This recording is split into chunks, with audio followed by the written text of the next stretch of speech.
Recording studio संत कबीर चौक 70। बाबा लेने चलियो हम रोया पाना नागरी यो हर हर लेने चलियो हम रोया पाना नागरी अपना नागरियो झारखंड नागरी अपना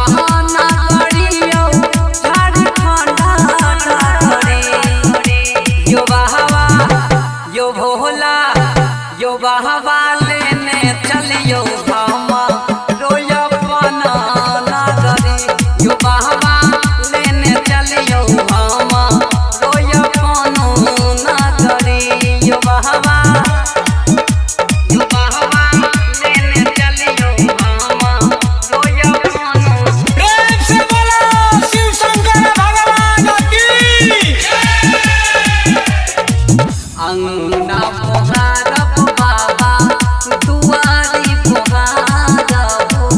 अंगना पोहारब बाबा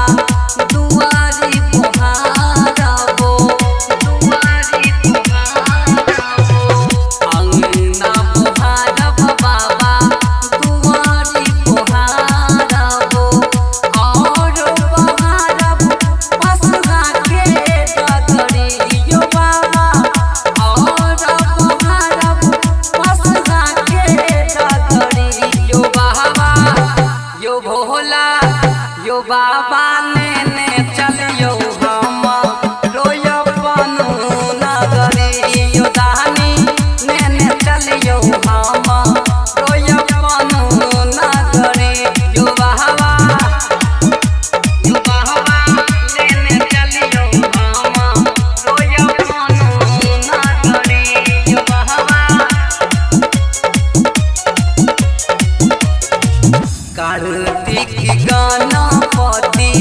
गोद खिलायबो कार्तिक गणपति गोद खिलायबो कार्तिक गणपति गोद खिलायबो पीसब भांग रगड़ी रगड़ी यो बाबा पीसब भांग रगड़ी रगड़ी यो बाबा यो भोला यो बाबा